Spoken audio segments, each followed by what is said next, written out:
Hello students, আমাদের চ্যানেলে তোমাদের সকলকেই স্বাগতম। আজকের ক্লাসে আমরা ক্লাস 7 এর রায়ো মার্টিন 2025 প্রশ্নবিচিত্রার ইতিহাসের সেকেন্ড ইউনিট টেস্টের 2 নম্বর মডেল সেটের প্রশ্নোত্তরগুলি করব। ইতিহাসের আগের মডেল সেটগুলির প্রশ্নোত্তরের ভিডিও তোমরা যদি দেখে না থাকো, তাহলে অবশ্যই আমাদের চ্যানেলে গিয়ে দেখে নিও। নিচে ডিসক্রিপশনে লিংক আমি দিয়ে রাখলাম। আর তোমরা যদি আমাদের চ্যানেলে নতুন হয়ে থাকো, তাহলে চ্যানেলটিকে সাবস্ক্রাইব করে পাশে থাকা বেল আইকনটি অলে প্রেস করে রেখো। তাহলে পরে ক্লাসের ভিডিওগুলি আমি আপলোড করলেই তোমাদের কাছে নোটিফিকেশন পৌঁছে যাবে। তাহলে শুরু করা যাক। তোমাদের ভিডিওটি অস্পষ্ট বা আবছা দেখালে আমার দেখানো কিছু স্টেপ ফলো করো। 100% তোমাদের প্রবলেম সলভ হবে এবং ভিডিওটি স্পষ্ট দেখতে ও পড়তে পারবে। প্রথমে ভিডিওটিকে এইখানে ক্লিক করে স্টপ করবে। স্টপ করার পরে তোমরা এখানে দেখো সেটিংস এর অপশন আছে, এইখানে ক্লিক করবে। ক্লিক করার পরে তোমরা দেখো এখানে অনেকগুলো অপশন চলে এসছে, সেখান থেকে তোমরা কোয়ালিটিতে ক্লিক করবে। তারপরে তোমরা ক্লিক করবে অ্যাডভান্সে। অ্যাডভান্সে ক্লিক করার পরে 480 পিক্সেল, 720 পিক্সেল অথবা 1080 পিক্সেল, এই তিনটের মধ্যে যে কোনো একটি ক্লিক করবে।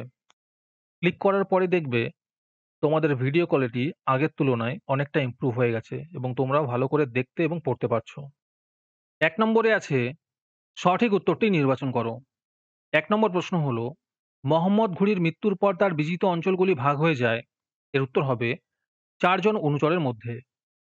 2 নম্বর প্রশ্ন হলো, কুতবা কথাটির অর্থ হলো।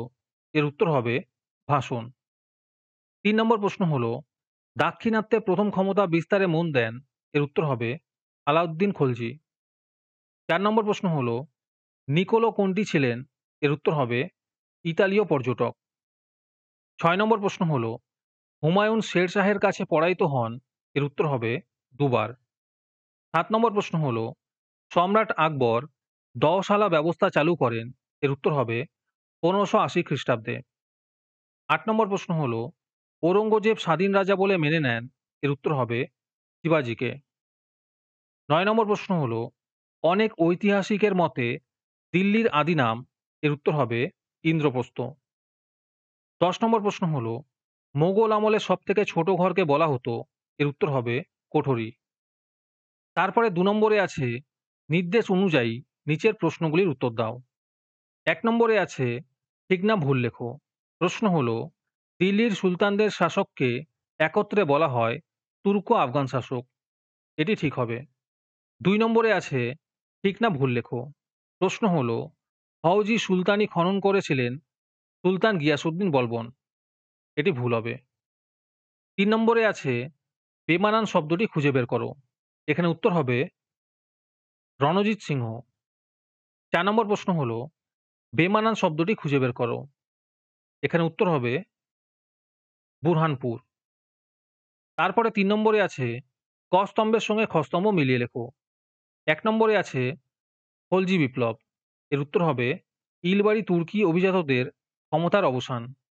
Option B. 2 নম্বরে আছে রুমি কৌশল। এর উত্তর হবে বাবর। Option C. 3 নম্বরে আছে রাজা গণেশ। এর উত্তর হবে বাংলা। Option D. 4 নম্বরে আছে সফাবি। এর উত্তর হবে ইরান। Option A. তারপরে 4 নম্বরে আছে নিম্নলিখিত প্রশ্নগুলির একটি বাক্যে উত্তর দাও। যে কোনো 5টি করতে বলেছে। 1 নম্বরে আছে ইবন বতুতা কোন দেশের অধিবাসী ছিলেন? এর উত্তর হবে মরক্কো দেশের। 2 নম্বর প্রশ্ন হলো, আমুক্তমাল্যদ গ্রন্থটি কোন ভাষায় লেখা? এর উত্তর হবে তেলুগু ভাষায়। 3 নম্বর প্রশ্ন হলো, চলদিরানের যুদ্ধ কাদের মধ্যে হয়েছিল? এর উত্তর হবে অটোমান তুর্কি ও পারস্যের সফাবিদের মধ্যে। 4 নম্বর প্রশ্ন হলো, ওয়াতন কথার অর্থ কি? এর উত্তর হবে স্বদেশ। 5 নম্বর প্রশ্ন হলো, কাকে চিরাগি দিল্লি বলা হয়? এর উত্তর হবে সুফি সাধক শেখ নাসির উদ্দিনকে। 6 নম্বর প্রশ্ন হলো, স্যার টমাস রো কোন মুঘল সম্রাটের রাজসভায় দূত হয়ে এসেছিলেন? এর উত্তর হবে জাহাঙ্গীরের রাজসভায়। 7 নম্বর প্রশ্ন হলো, কোন দেশের অধিবাসীদের ওলন্দাজ বলা হয়? এর উত্তর হবে হল্যান্ড দেশের অধিবাসীদের। আজকের সমাধান করা মডেল সেটটির মূল্য 3 টাকা। এটিকে নেওয়ার জন্য তোমরা আমাদের হোয়াটসঅ্যাপ নাম্বার 7501121499 যোগাযোগ করতে পারো। আর অ্যাডভান্স নোটিফিকেশন পেতে তোমরা আমাদের হোয়াটসঅ্যাপ চ্যানেল জয়েন করতে পারো। লিঙ্ক ডিসক্রিপশনে দেওয়া রইল।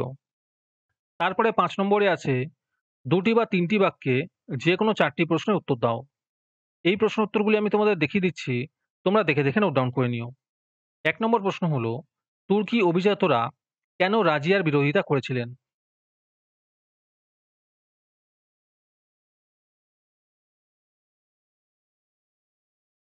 ২ নম্বর প্রশ্ন হলো, পানিপথের প্রথম যুদ্ধ কত খ্রিস্টাব্দে কাদের মধ্যে হয়েছিল? ৩ নম্বর প্রশ্ন হলো, দাক্ষিণাত্য অভিযানের পেছনে ঔরঙ্গজেবের কি উদ্দেশ্য ছিল? ৪ নম্বর প্রশ্ন হলো, দ্বীন-ই ইলাহি কি? ৫ নম্বর প্রশ্ন হলো, দিল্লি শহরে মিশ্র ধরনের জনবসতি গড়ে উঠেছিল কেন?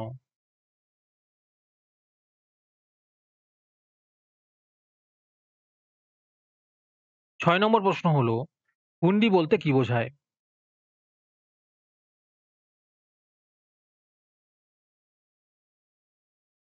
তারপরে ৬ নম্বরে আছে ৪ বা ৫টি বাক্যে যে কোনো ৩টি প্রশ্নের উত্তর দাও। ১ নম্বর প্রশ্ন হলো, গিয়াসউদ্দিন বলবন রাজতন্ত্রের মর্যাদা বৃদ্ধির জন্য কি করেছিলেন? ১ এর অথবাতে আছে ইক্তা ও ইক্তাদার বলতে কি বোঝায়?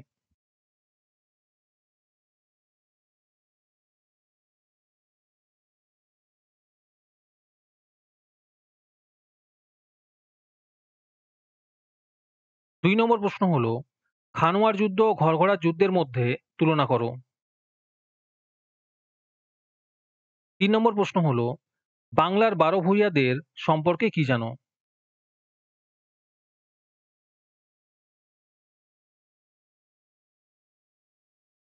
৪ নম্বর প্রশ্ন হলো, দিল্লির কোন অঞ্চলকে চাঁদনী চক বলা হয় এবং চাঁদনী চকের নামকরণ সম্পর্কে কি জানা যায়?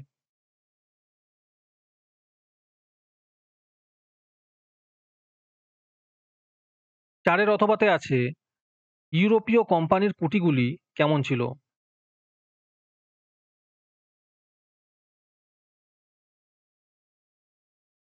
তারপরে ৭ নম্বরে আছে ৮ বা ১০টি বাক্যে যে কোনো ২টি প্রশ্নের উত্তর দাও।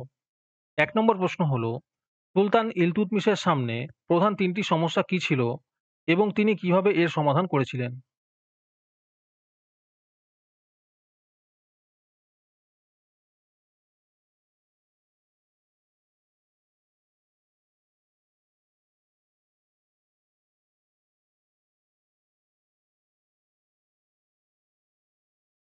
একের অথবাতে আছে বিজয়নগর এবং দাক্ষিণাত্যের সুলতানি রাজ্যগুলির মধ্যে সংঘর্ষকে তুমি কি একটি ধর্মীয় লড়াই বলবে? তোমার উত্তরের সাপেক্ষে যুক্তি দাও।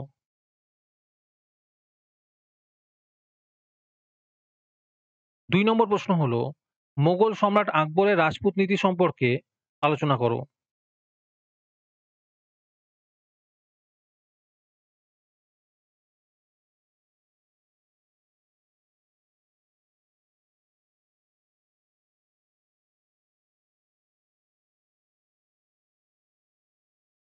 ৩ নম্বর প্রশ্ন হলো, সুলতানি আমলে দিল্লির জল সংরক্ষণ ও জল সরবরাহ ব্যবস্থা কেমন ছিল?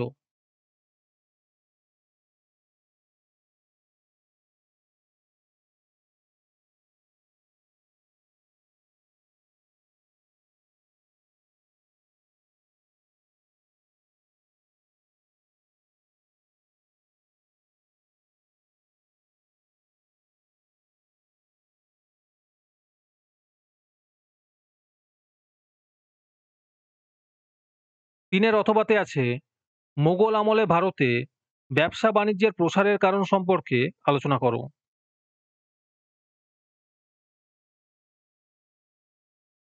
আজকের ক্লাসটি তোমাদের ভালো লেগে থাকলে অবশ্যই একটি লাইক এবং বন্ধুদের কাছে শেয়ার করে দিও।